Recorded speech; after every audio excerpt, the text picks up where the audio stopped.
How are we doing, Cedarbrook? Oh, we'll get there. We'll get there. Hey, my name is James Brown. I'm one of the pastors at this place. And if you are new with us or you're part of the baptism and dedication today, family member, friend, sponsor, so glad you are with us today.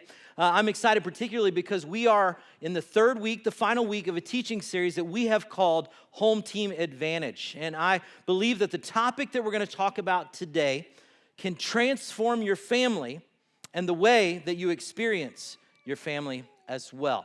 So we're going to get there eventually, but real quick, I just want to invite all of you, if you haven't already, go ahead and pull out your mobile phone. I mean, nobody's ever said that in a sermon before. Go ahead and pull out your cell phone, and I want you to go in the next few minutes to the site that we mentioned earlier, cedarbrook.info, because that site is not only the place where we sign up for groups, it's also the place where we are able to access notes for the messages as well. So if you click notes, it'll take you to specific notes for this sermon, for the topic that we're going to be talking about today. And then there's also one more link on that page that I want you to know about, and it has the word Genesis describing it. We are starting in 2 weeks a brand new teaching series called Origin Stories, where we're going to go through the book of Genesis to about chapter 8 or 9 to look at how things came to be. And part of that series, there's a little pre-work for it. So when you click on Genesis, there's 2 videos that are there that will get you ready for that series in 2 weeks, as well as a study guide that has all the questions to look at as we're going through the series together. In addition to that, in 2 weeks, everyone is going to get a copy of this booklet that is the book of Genesis as well, and we'll be reading that together as a church. But in 2 weeks, you're going to get it. Anybody here a reader? Anybody? Okay, no readers over here. Anybody? You guys read it all? No? Yeah, you do read? Okay, let me give you a pre-release copy. You're the only one other than the last service that has a copy of that devotional. And so that, in 2 weeks, we're going to launch that together, but I wanted to make you aware as you prepare for that time. So that's in 2 weeks. This week, we want to wrap up this series. And this series, Home Team Advantage, is about family. And at Cedarbrook, family is incredibly important. In fact, you may or may not know this about this church, but this church has a strategic objective to resource and support families.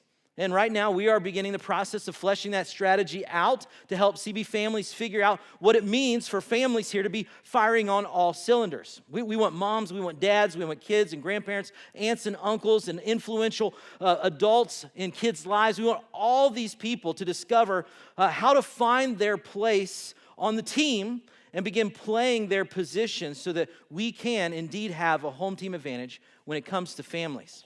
Now, the challenge in attempting to resource and support families at large is that every family experience is so incredibly different.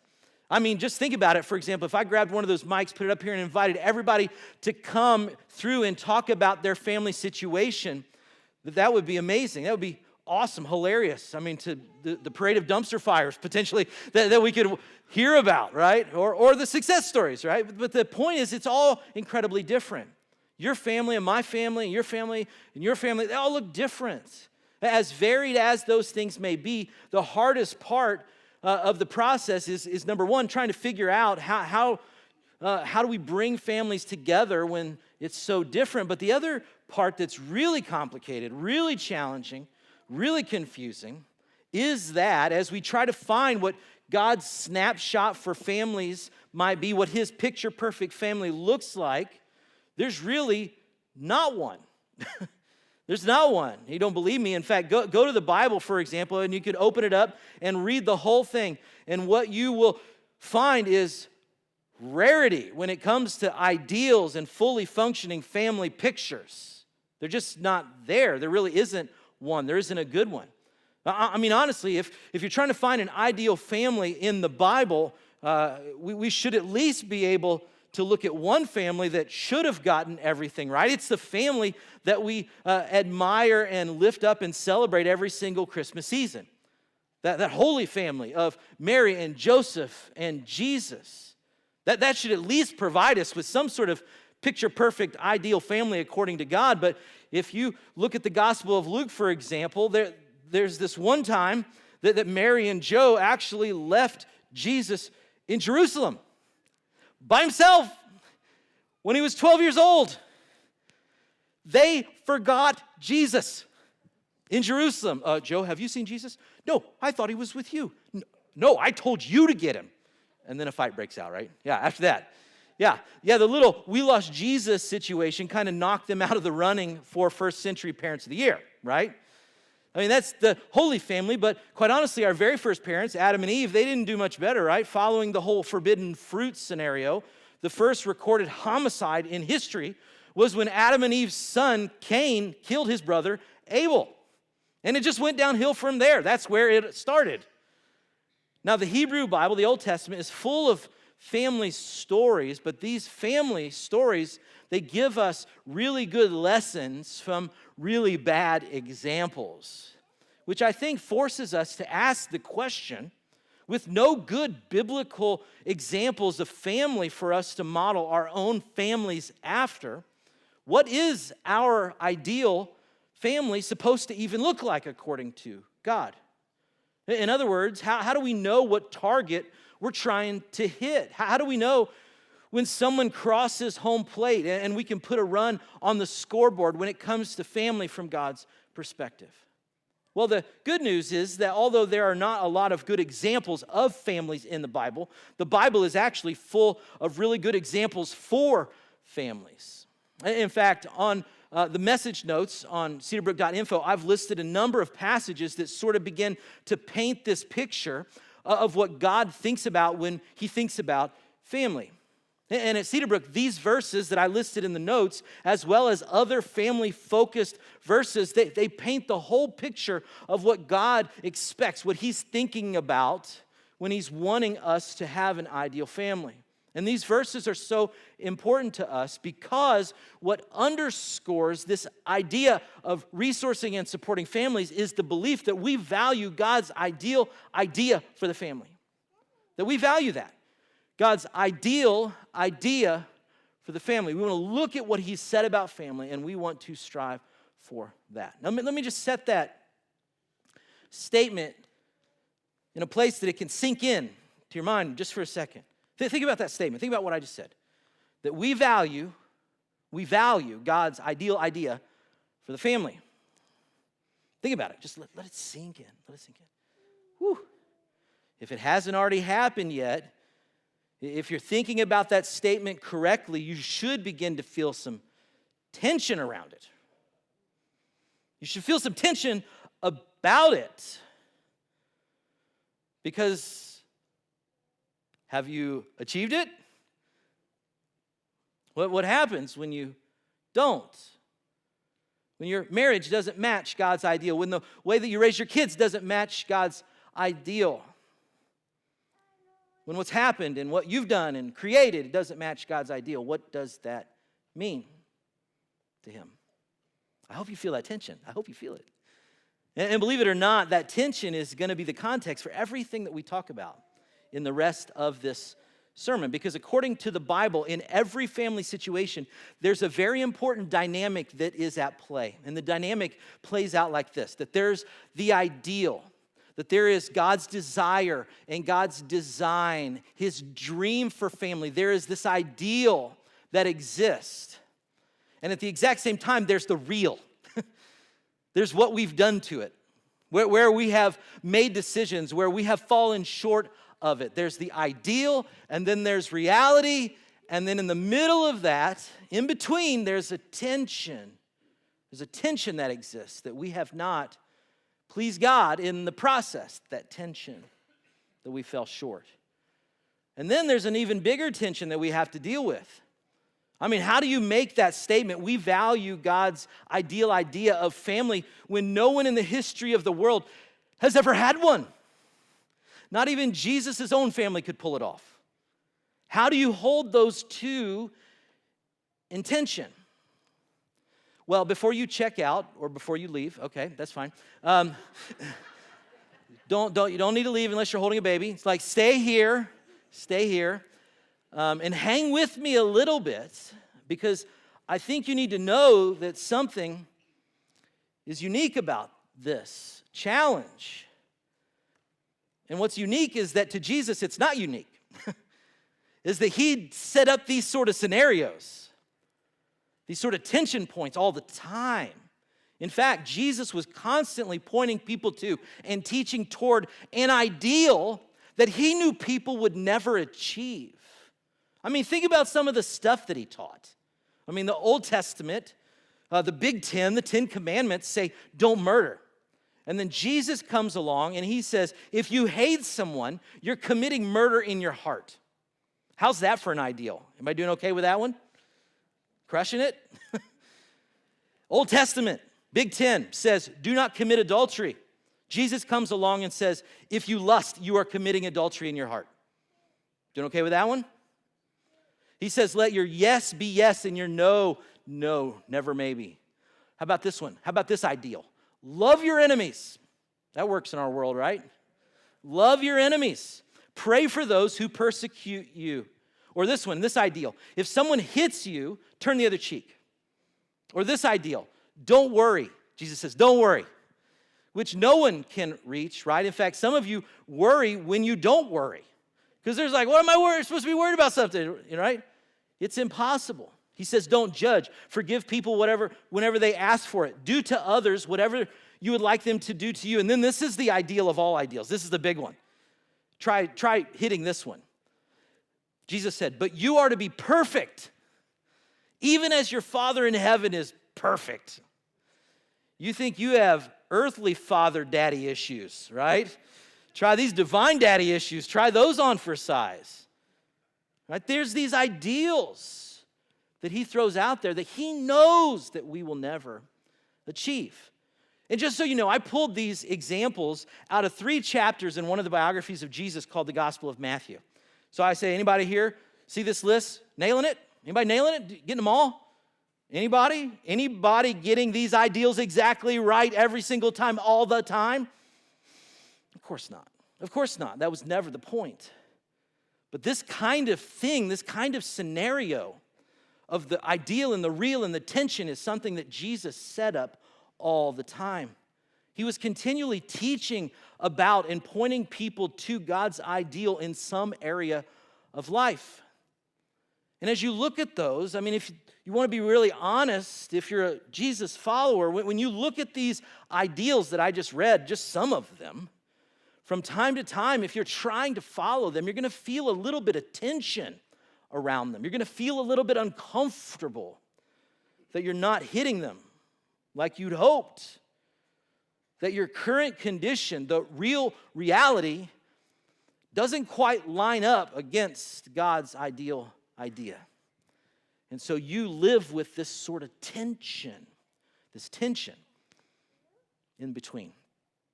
And so the question then becomes, when we don't reach that ideal, when we don't hit it, what does Jesus do about it?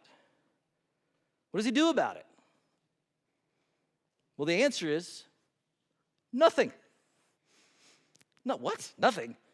James, that's not the answer. No, that's the answer. See, Jesus constantly pointed people to an ideal, but yet he refused to condemn those who fell short of it. He was constantly pointing people and teaching toward an ideal idea, but he was never, ever condemning or criticizing those who fell short of it. So when you don't reach that ideal that you were striving for, God's ideal idea, and you don't hit it, he doesn't hate you. He's not even mad at you. And what's amazing is that you see this balancing act play out in almost every interaction that Jesus has in the gospel stories. Actually, I think the most profound illustration of this dynamic shows us how Jesus really understood family relationships, especially when they hit their failure point. And I want to show it to you today. So if you have a Bible with you or have a Bible app, I want to invite you to go with me to Matthew chapter 19. If you don't have one, don't worry, we'll put it on the screen so you can follow along. But what you're going to see in the next few moments in this passage is this reality, that Jesus is completely comfortable with the tension that exists between the ideal and the real. That he is completely comfortable with living in that tension. And I think for those of us who are followers of Jesus, we have to figure out how to, in some way, learn to live in this tension as well. And so here's how it played out. Matthew 19, verse 3 says this. Some Pharisees came and tried to trap Jesus with this question. Now, in other words, what's happening here is these guys are traveling around, tracking Jesus down, asking him questions, not because they're curious or they're wanting to learn, but rather they're trying to set up a scenario where they can catch him and they can discredit him in front of the crowds. And so here's the question. Here's the test that they're putting before him. Here's the question. Should a man be allowed to divorce his wife for just any reason? Now, we don't have time to dig into the divorce topic in the day of Jesus, but let's just say that the law at this time allowed men out of a marriage for almost any circumstance, even as simple as burning dinner, you could get out, okay? While the women were stuck no matter what, okay? And so they've set this question up for Jesus. And so Jesus responds in verse 4. He says this, look at this. He says, haven't you read the scriptures? Now, I love this because these men most likely had memorized the entirety of the Old Testament. Their Hebrew Bible, like 3/4 of the Bible that you would have, they had it memorized. They had it in their heart. So what Jesus is saying, haven't you read the scriptures? Complete insult. He's throwing some serious shade their way. I love it. But then Jesus' next few words are the most important part of the statement because it relates directly to our discussion. He says, haven't you read the scriptures? For they record from the what? From the beginning, God made them male and female. You see, what Jesus is beginning to do is make an argument for God's ideal idea when it comes to marriage. And this statement that he's quoting here, actually, if you follow along in a few weeks when you get your Genesis reading booklet, you're going to read this very statement on day one because it is on the first page of the first book of the Bible. Jesus makes this statement. He quotes this. God made the male and female. And then he moves on a little bit more. He says, verse 5, this explains why man leaves his father and mother and is joined to his wife, and the two are united into one.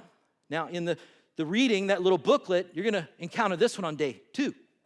Like he's going back to the very beginning. When he says in the beginning, this is what God was imagining, that's what he's quoting from. He's quoting from literally page 1 of the Bible and page 2 of the Bible. And in verse 6, he draws this conclusion. He says, since they are no longer two, but one, let no one split apart what God has joined together. And so Jesus is drawing this conclusion about God's idea for marriage from the very beginning, that when two people get married, they're no longer two people, but they're one people. And when God has put those people together, nobody should ever separate them.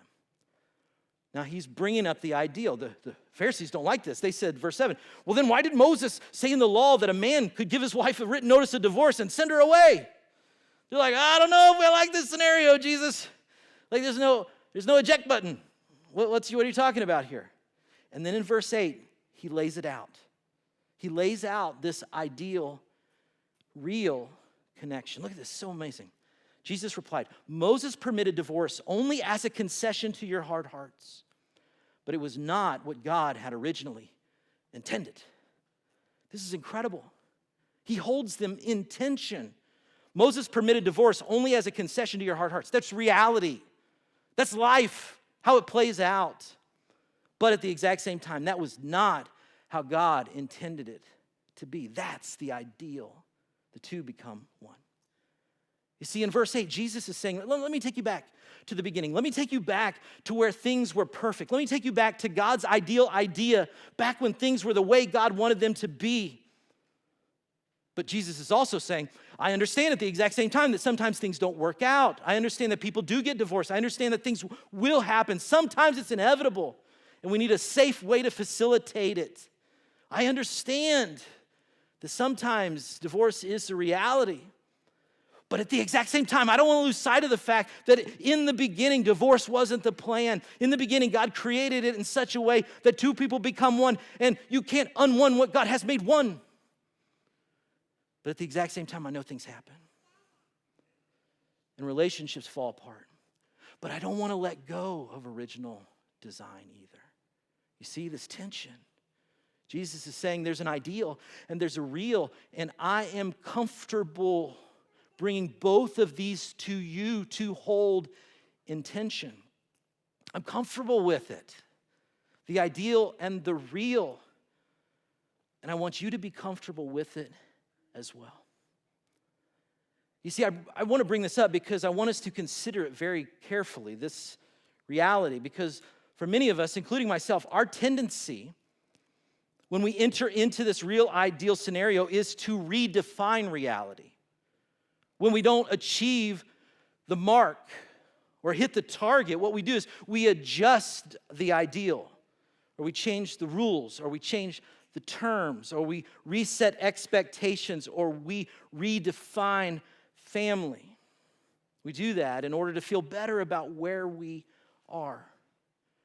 And that's the easy way to go. It's much harder and much less common for us to do instead, to embrace a standard that many of us have or will eventually fall short of. You see, the essence of this tension is this: am I willing to embrace an ideal that may never be a reality in my current family? Am I willing to embrace that ideal, or will I choose to ignore the ideal in order to feel better about where I am or where my family actually is? That's the issue, the essence of the tension. And let's be honest here, the truth is, many of us have settled for less than God's ideal idea for family. We've settled for less. We've redefined things so that we don't feel bad about not hitting it. And if that's the case, if you've settled, I just want to challenge you. I want to invite you to maybe do a couple of things to move in that direction again. And the first one is this. Maybe what you need to do if you've settled is to raise the bar. Raise the bar. Now, as I was thinking about this point, it reminded me of when I was a freshman in high school. When I was a freshman in high school, I signed up for this torture sport called cross country. I don't know if you've ever heard of it. It's made by the devil. It's the worst sport ever invented. Essentially, they're like, hey, go put on some underwear and run around in sleet and snow. It's just, why would you do that? That's a terrible idea. So anyway, I signed up for it, and I wasn't very good, clearly, at it. You could tell by my attitude toward it. So I wasn't very good at it. I was adequate. I would not finish first, but I wouldn't finish last either. I'd finish right in the middle almost every single time. And so my coach pulled me aside after a few races, and he said, you know what, Jamie, I can help you. Here's what I want you to do. I want you, as you approach the finish line, I want you to actually run past the finish line. Like, imagine that there's a finish line maybe 10 feet, 10 steps past the real finish line, beyond the finish line. I want you to run to that finish line as hard as you can at the end of every race. And I'm like, okay, I'll give it a shot. And guess what? I did it, and my time improved. Why? Well, because the natural tendency when we're finishing a race, when we're getting to what we think is the finish line, we sort of slow down and let our momentum and our inertia carry us to the outcome. But what God is saying is that I want you to shoot beyond the finish line. I want you to shoot beyond what you think is possible. I want you to shoot beyond your own reality, beyond your reality to my ideal. And in doing so, that will carry you to better. Doing that will allow you to improve and do more than you ever thought possible. And so if you have settled when it comes to your marriage or when it comes to your kids or your family relationships, I want to encourage you to raise the bar, to shoot beyond the finish line, to do more, run past, run through, and see what God can do with that direction, with that intensity. Number one, raise the bar. Number two, renounce your comfort. Renounce your comfort. And what I mean by that is be willing to live in the tension. Most of us hate tension. I love tension because I can get that gene. I love awkward situations. Sometimes I create them. It's just how I am. I like tension, but most people don't. They hate it. They'll do anything instead of dealing with it. And I want to say to you, live in it. Embrace it. You see, whatever your family looks like right now, if you're doing family right, if you're doing family God's way, it will create tension. It will create tension between the real and the ideal. But here's the deal. Here's what I know. For Jesus, as the bar gets higher, as the standard gets harder, his grace gets deeper. And the forgiveness that he offers becomes richer. You see, whatever this looks like for you, whatever family has been for you in the past or it is in the present for all of us, if you are striving for the ideal idea of family, there's grace when you fall short. And for all of us, there's forgiveness. In fact, right now in this moment, there's the possibility of a brand new start wherever you find yourself at today. So I want to say to you, don't give up. Don't give up on God's ideal idea for family. Honor it.